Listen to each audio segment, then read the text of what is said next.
todos. Hoje nesse vídeo vamos falar sobre Atlântida. Vou fazer as minhas considerações e trazer uma nova teoria de localização da ilha Poseidones. Vamos falar um pouco sobre as teorias, os locais, e depois está dividido em duas partes, a estrutura de Richat e Poseidones.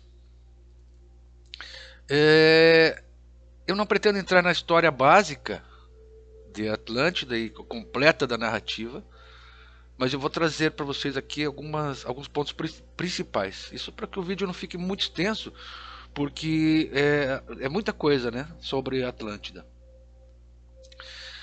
O que falam é que a civilização Atlântida era composta de 10 ilhas continentes, né, ou 10 locais onde haviam a civilização ligada aos Atlantes. E quando nós falamos da civilização Atlântida, nós não falamos dos povos que a formavam. Tá? Nós não sabemos ao certo os povos que formavam essa civilização Atlântida. Sabemos que os Atlantes eram um povo específico, mas os que estavam aliados a eles e que nós conhecemos por outros nomes, até mesmo porque eles não se chamavam de Atlantes. E todos os pesquisadores que estão atrás de Atlântida, aqueles que encontraram vestígios em Bimini, em Açores, em Creta, falam do Brasil ser ligado à Atlântida. Em razão disso, todos esses lugares, né, eles são parte da civilização Atlante, sendo colônias atlantes em diversas partes do globo naquele tempo. Então, provavelmente todas essas estruturas que os pesquisadores encontraram faziam parte dessa civilização atlântica.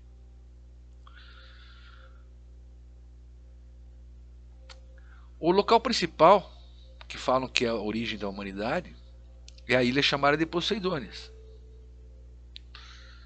que se localizaria ali no meio do Oceano Atlântico e teria submergido após o impacto, quando ela foi, antes de afundar, ter sido dividida. Sabemos que a ilha passou por vários cataclismas e que o último teria sido em aproximadamente 12.900 anos atrás. As teorias falam de queda de lua, de queda de parte da lua sobre a ilha, de um meteoro sobre a ilha, do planeta Vênus, que seriam uma dessas coisas aí, a origem da destruição final da ilha. De qualquer forma, a conclusão é de que se tratou de um evento astronômico. É isso que nós vamos tomar por base.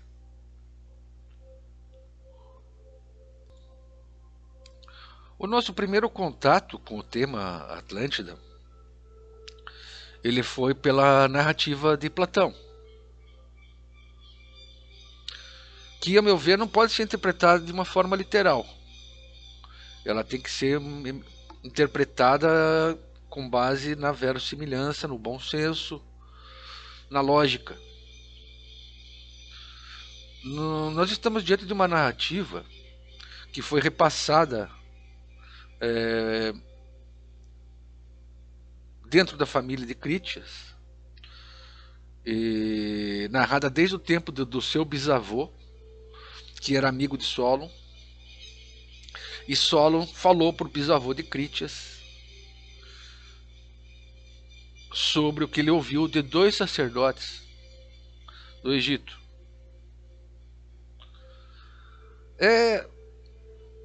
Primeiro que nós não lembramos muita coisa que nossos avós nos contavam. Bisavô está mais atrás no tempo ainda. Percebam que a narrativa de Platão, ele traz medidas, metros. Será que por mais de 400 anos essa história foi repassada dentro da família de Critias daquela forma tão detalhada? Qual que era o interesse dessas pessoas de manter essa história? Tudo bem, não tinha livros, né? Então a história era passada oralmente. Ótimo, tudo bem.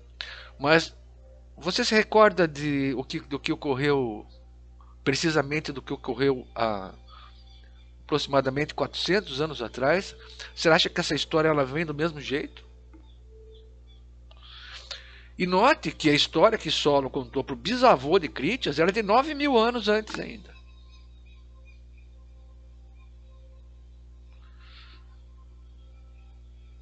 Se ele escutou a história, se Solon escutou a história de Atlântida, de dois sacerdotes no Egito, eu pergunto, que nós temos que investigar isso. Será que Solon escutou uma conversa entre dois sacerdotes? Será que é isso que estaria narrado ali? Se os sacerdotes estavam conversando diretamente com Solon, por que dois tiveram que contar a história para ele? Será que cada um saberia de uma parte da história? Será que assim como dois sacerdotes que eles se referiam a dois lugares diferentes, com destruições em tempos diferentes? Os portais de Hércules eram entre a Europa e a África? São essas perguntas que nós só vamos responder fazendo uma analogia aqui com a tecnologia reversa, com a história reversa. Nós vamos ter que trazer um indício e voltar para contrastar com a narrativa de Platão, trazendo uma interpretação que seja verossímil, né? Baseada na lógica.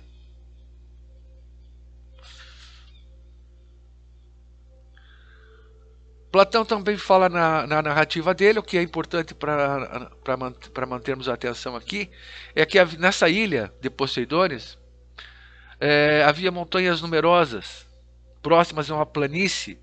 Ela era rica em habitantes, rios, lagos, florestas.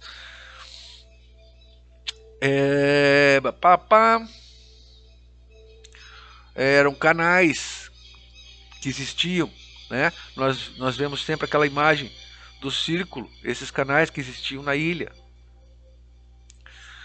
Além de Platão, a teoria de Tântalis fala que a ilha de Poseidones ela seria uma releitura da lenda de Tântalis, de Tântalo,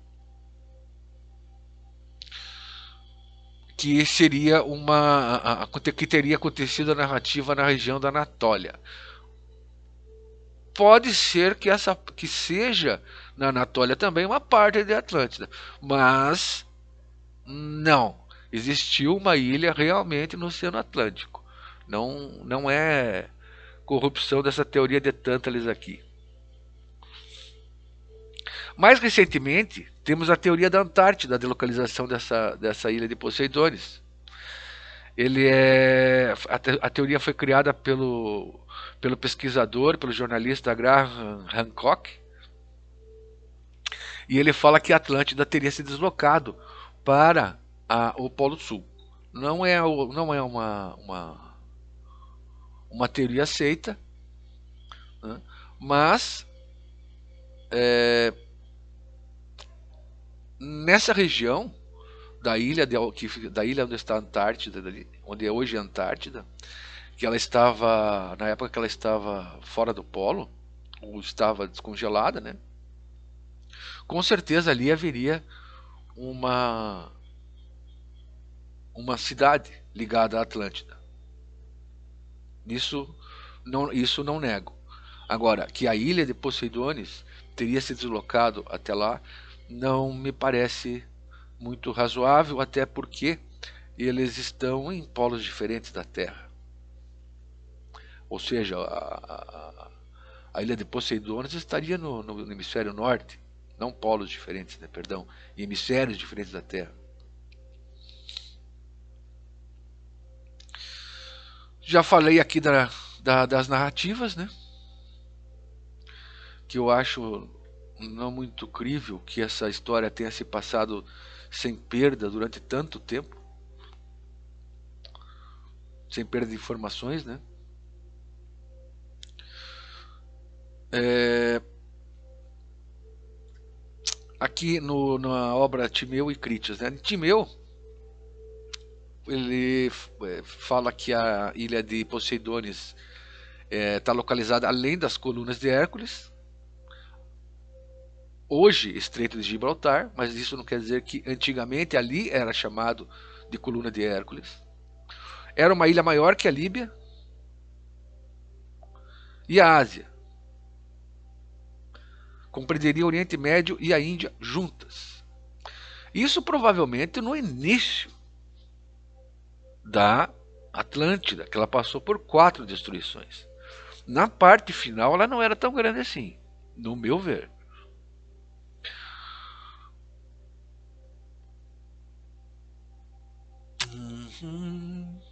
Vamos lá. Em Critias, a ilha teria afundado no mar e depois de terremotos se transformado em uma barreira de lodo, impedindo a passagem de naus pelo oceano. Em torno de uma montanha, no centro da ilha, Poseidon fez penhascos rodeados por anéis de terra e mar, 3 de mar e 2 de terra. Aqui ele vai narrando a ilha de Poseidones, né? Eu quero só que vocês prestem atenção na questão de montanhas, no centro da ilha, que a região também era cercada, a ilha também era cercada por montanhas, existiam rios, lagos, então era uma região muito grande que ela não pode ser resumida, a Atlântida, somente a estrutura de Richat, na África, que nós vamos falar aí pela frente. Ele traz as medidas, né? E vou pegar aqui só alguma parte da narrativa.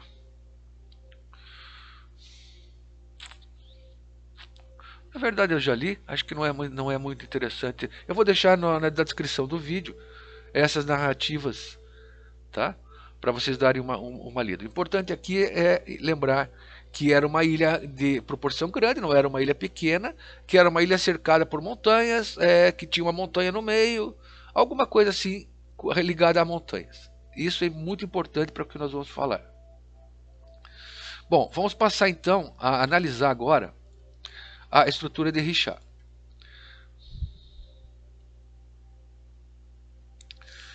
A estrutura de Richat, ela se localiza aqui nesse mapa, onde está essa seta em vermelho. E você pode ver que ela está num paralelo próximo ao paralelo que ele vai passar ao lado de Portugal lá em cima. Essa é a primeira constatação aqui. Esse lugar teria compatibilidade com que narrativas históricas? Muito bem, teria compatibilidade com a narrativa de parte da narrativa de Platão. O canal Bright Insight, que eu vou trazer e deixar também os vídeos dele na descrição do vídeo, mostra para nós ali que a descrição de Platão corresponde às medidas do olho da África, da estrutura de Richat. É compatível. Então, se ele é compatível, é lógico concluir que isto sim fazia parte da Atlântida que constava daquela narrativa. Também tem compatibilidade com o mapa de Scott Elliott. Esse mapa foi feito por visão remota, mas ele nos traz também, aqui onde está a seta em vermelho apontando, a mesma ilha, a mesma estrutura de Richat na forma de uma ilha, passando próximo ao paralelo que cruza próximo a Portugal. Seria coincidência?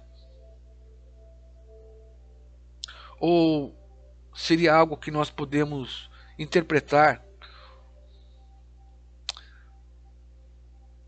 da forma que Velikovsky tentou ensinar para todos, que nós passamos por grandes cataclismas, que mudam a nossa geografia totalmente, a nossa geologia. Apostando nisso, no que diz Velikovsky, é que eu faço também essa minha narrativa aqui. Portanto, eu acredito que essa ilha da estrutura de Richat, ela não afundou na água. E sim que o solo marinho foi o que levantou, criando o deserto do Saara. Se nós fazermos algumas pesquisas, nós vamos encontrar pela internet que o deserto do Saara ele já foi verde, que ele já tem lá, que tinha lagos. Eu, na verdade, não acredito que partes podem ter sido verde, mas acredito que esses lagos sejam resquícios desses mares e não um indício de que a área foi verde. Falam, se vocês se pesquisarmos animais marinhos encontrados no Saara, nós vamos encontrar vários fósseis, conchas marinhas encontradas ali no meio do Saara e animais baleia. Então, todos esses indícios me fazem acreditar que realmente esse mapa nos traz talvez algo mais perto da verdade do que os mapas que nós conhecemos. Mapa 100%? Não, pode ser que tenham erros aqui, né? Os mapas antigos que nós temos de Heródoto também colocam os Atlantes na mesma localização dessa ilha, né? Lógico que não é uma coisa muito precisa, mas talvez fosse uma outra época também, né? Vocês podem ver aqui que o rio Nilo, nesse mapa, ele vem do oeste para o leste, quando hoje ele vem do sul para o norte. Então pode ser um erro desse mapa também, aqui pode. Mas verifique uma coisa interessante aqui, vou aumentar essa parte do mapa. Ele traz empontilhado, né, algumas regiões ali. Talvez aqui oásis escrito, né, mas ele tá, o pontilhado está em cima dessa estrutura de Richat também, que não é isso, nós sabemos que não era ali um oásis. Será que esses pontilhados ele não queria se referir às ilhas que existiam antes aqui? Quando era fundo de mar, essa parte que hoje nós chamamos do Saara? Ah, esse mapa é de Heródoto. Esse mapa é de Heródoto. O Velikovsky é ligado ao catastrofismo. Ele não acredita que ali no Saara tenha sido mar, mas ele fala de um lago, certo? De um grande lago ali, e que depois de uma imensa catástrofe, o lago despejou suas águas no Atlântico. De qualquer forma, eu ainda aposto de que era um mar e não um lago. Mas aqui ele refere que ali havia água e que depois de uma catástrofe aquilo se transformou no deserto.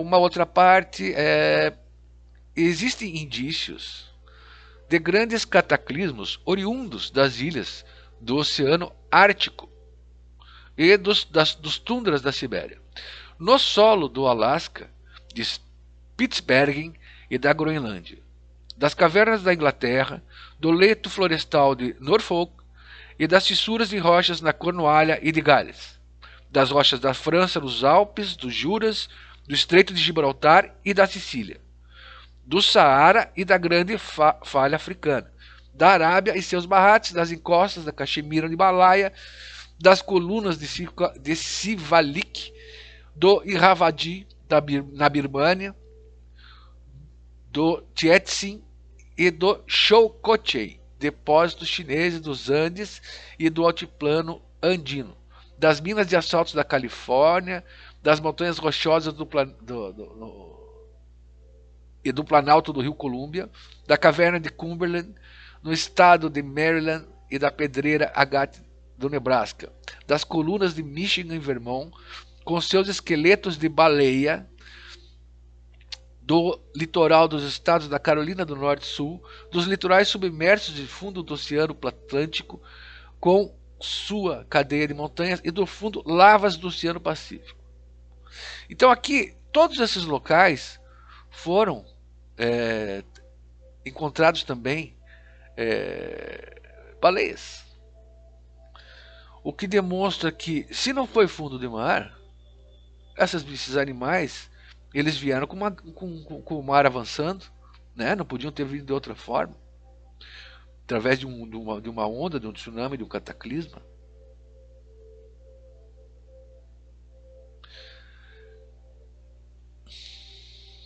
Aqui são algumas imagens de fósseis marinhos que, com uma pesquisa, nós encontramos. Recente estudo feito no deserto do Saara descobriu 17.551 fósseis de animais, onde 80% eram peixes.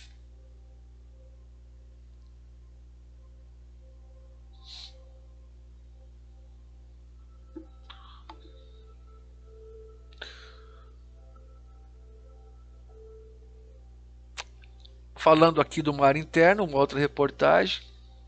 Nessa época, agora a data vocês não acreditem muito, né? Nessa época, entre 100 e 50 milhões de anos atrás, esse mar tinha 50 metros de profundidade e cobria 3.000 quilômetros quadrados, que se viria a se tornar o maior deserto de areia do mundo. É claro que eles tinham que dar essa narrativa de 100 a 50 milhões de anos atrás, que tinha um mar ali de 50 metros, para justificar os fósseis marinhos que são encontrados ali. Agora, que esse mar ocorreu há 100 a 50 milhões de anos atrás, não é muito crível. Porque nós temos aí indícios de que aconteceu isso, de que esse mar existia ali com menos tempo do que eles falam. Mas estão lá os ossos de baleia.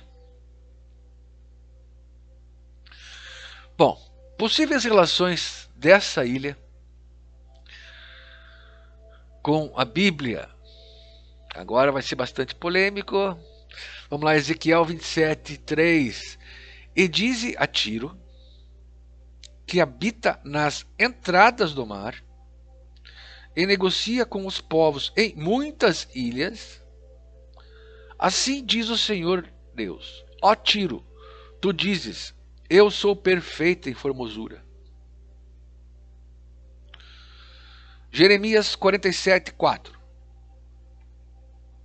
Por causa do dia que vem, para destruir a todos os filisteus, para cortar de Tiro e Sidom todo o restante que os socorra, porque o Senhor destruirá os filisteus, o remanescente da ilha de Caftor. Muito bem, eu estou tentando fazer uma ligação entre a ilha que estava ali, que está ali na estrutura de Richard, que consta da narrativa de Platão, com o que está narrado aqui na Bíblia. Antes, nós vamos ter que ver como é que é interpretada a ilha de Tiro hoje, tá? E o que seria um remanescente? Como é que são interpretados os filisteus, o remanescente da ilha de Caftor?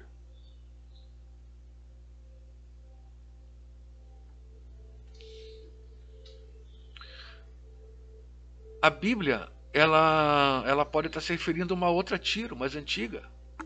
Mas não essa Tiro insular, essa ilha em frente a Tiro que está no continente ao lado de Israel. Uma outra, a que está na entrada do mar.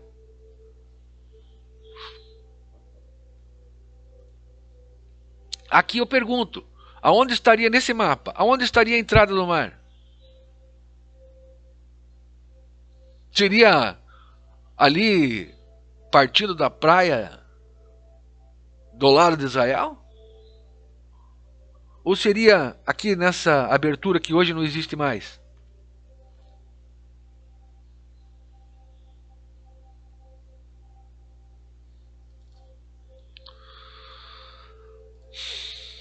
É,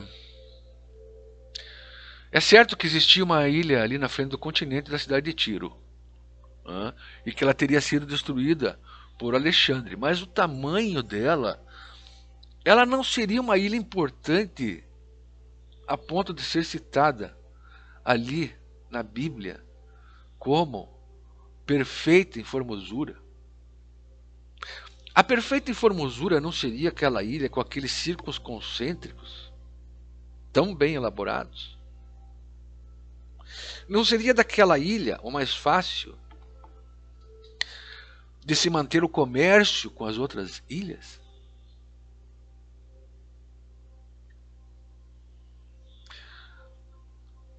Qual é essa ilha de Caftor? Será essa ilha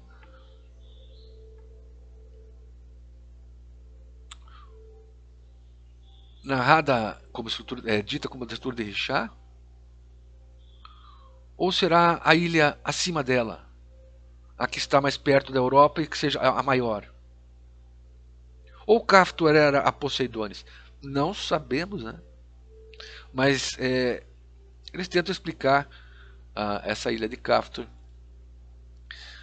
pela Wikipédia, que é o local onde viviam os descendentes de Caftorim, filho de Mizraim, que seria, o Mizraim, se eu não me engano, seriam os descendentes do Egito, né? Segundo Amós, os filisteus saíram de Caftor, Lassor, Rubard e Bush. Analisam que, segundo o profeta Amós, o próprio Javé tirou os filisteus de Caftor. Ou seja, como é que ele tiraria? Através de um cataclisma. Ao afirmar isso, o profeta Amós estaria enfatizando a supremacia de Deus dos hebreus, não apenas sobre sua nação, mas também sobre todas as suas nações. De acordo com Adam Clark, Caftor poderia ser Creta, Chipre, algo que ele vê hoje em dia no mapa aí. Mas não concordo, não entra na minha cabeça esse tipo de análise. Tá? Até mesmo porque, vamos dar uma olhadinha, atualmente na ilha de Tiro. Aqui nós vemos a ilha de Tiro. Ela está distanciada do continente ali no Líbano hoje, né? Aproximadamente 800 metros do continente. E ela é uma ilha que vocês podem ver aqui, ó, essa parte que já foi, hoje não é mais ilha, ela está ligada ao continente, certo? Mas isso aqui seria grande em formosura? Eu não consigo conceber um negócio disso. Olha a medida. De comprimento, essa ilha ela tem 1 quilômetro. A parte mais larga dela... Espera aí que deu uma travada aqui. A parte mais larga dela tem 690 metros. Isso, com certeza, essa ilha com certeza foi usada pelos fenícios de Tiro ali. Sim, foi usada. Onde, eles colocavam os navios deles ali, não tenho dúvida. Mas não me parece uma ilha muito formosa, não. Podemos ligar temos outra ligação da estrutura de Richard com Tiro, com a cidade de Tiro.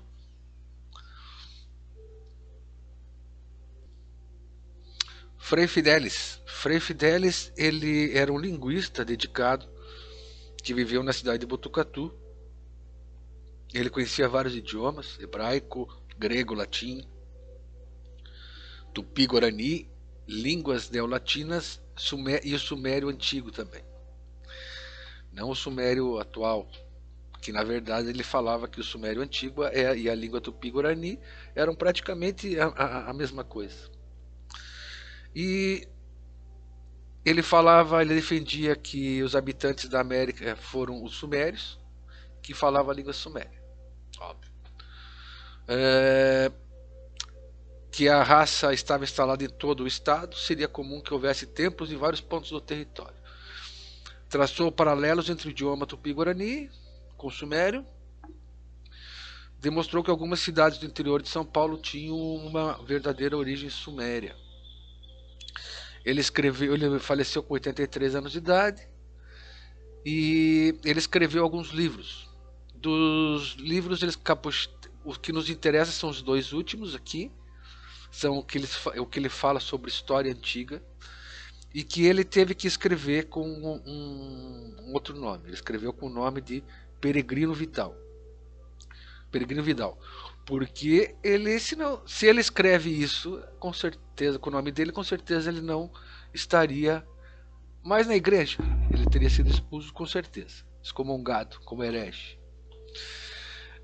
Por quê? Porque a conclusão dele nesse último livro, América Pré-Histórica e Hércules, a conclusão dele é que os 13 povoadores da Atlântida, pelos nomes, se revelam netos de Noé, provenientes todos do Templo de Jerusalém.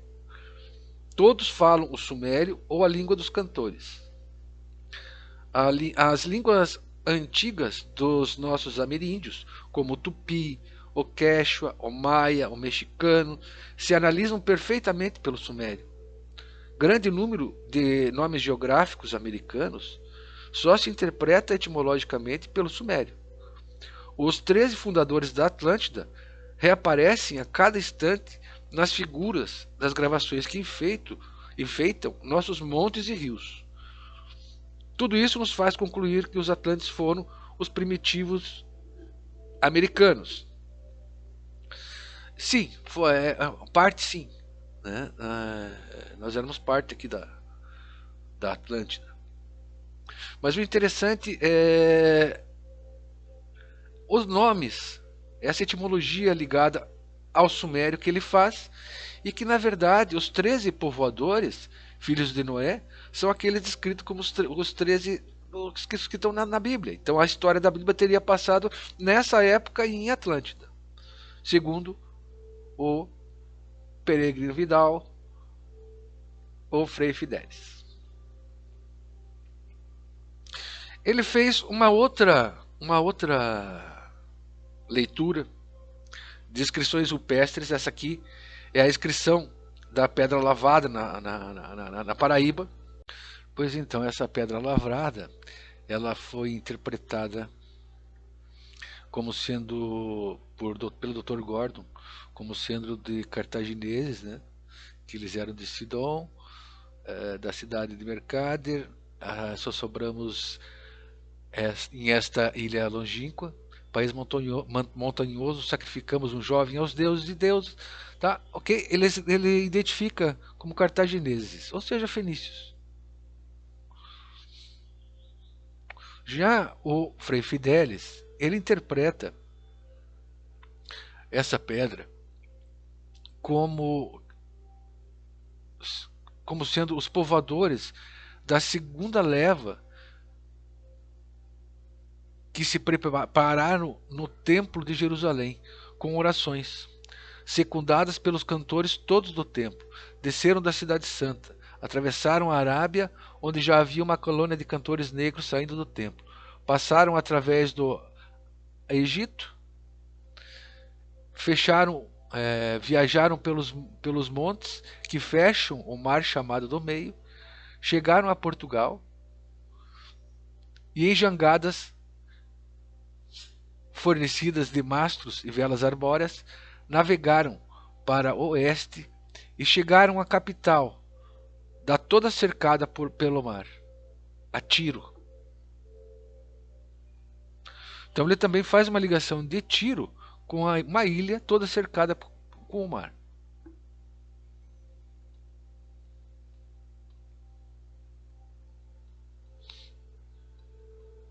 Vamos seguindo, senão vai ficar muito longo o vídeo. Tem também, quais são as outras ligações que nós temos aí entre fenícios e Atlântida, né? Passando rapidamente, porque não é o ponto central. Mas é só para tentar fazer uma conexão entre a cultura fenícia e os Atlantes. Eles ambos eram grandes navegadores e seriam ambos de raça vermelha. Percebam que na narrativa de Platão foi comentado que a cidade de Atenas entrou em guerra com os atlantes. A guerra ateniense e atlântica foi travada há cerca de 8.000 anos antes de Solon nascer, cerca de 9.000 anos antes de Cristo. O interessante é que nós temos uma narrativa histórica de uma guerra ateniense com os fenícios. Tucídides descreve bem a história da Guerra do Peloponeso, onde eu vou colocar para vocês aqui alguns pontos, rapidamente. Os habitantes das ilhas eram ainda mais inclinados à pirataria.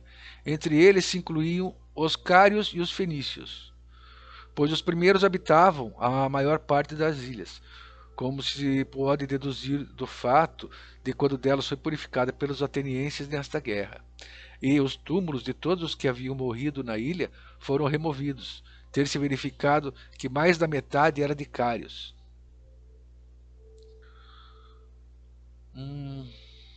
O que foi reconhecido pelo tipo de armadura achada juntamente com os restos mortais.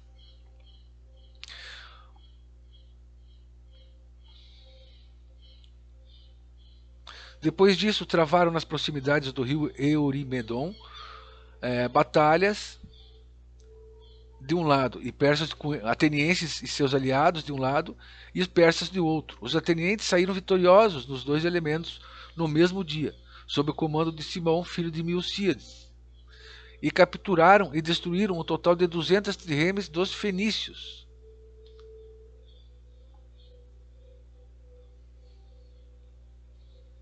Em sua viagem de retorno, quando as naus estavam em frente a Salamina, travaram batalhas contra os fenícios. Os fenícios também tiveram colônias em volta de toda a Sicília.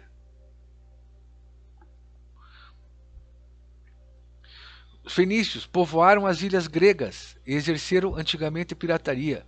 Ajudaram Dários a subjugar as ilhas gregas, colonizar a Sicília, vencidos no mar pelos atenienses.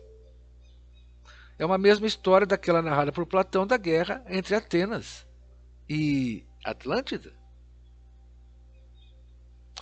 Porque se os fenícios estavam nas ilhas já, e ali era o começo da expansão de Atenas, eu pergunto àqueles que acham muito estranho o que eu falei, se não for, essa história não for a mesma narrada por Platão, essa guerra do Peloponeso, quando é que os atenienses, eles lutaram com os atlantes? Em que época? É uma coisa a ser pesquisada. Sabemos que os atlantes também possuem canais, né? Na cidade, forma do círculo lá. E Cartago. Tem um mapa de Cartago e algumas ilustrações sobre Cartago. Seria Cartago inspirada na cultura atlântica? Também é essa a pergunta que eu deixo para vocês antes de entrar no tema principal, que é a nova teoria sobre a localização da ilha de Poseidones. Agradeço por assistirem a mais esse vídeo. Nos encontramos na próxima parte aí, na sequência. Gratidão, abraço a todos.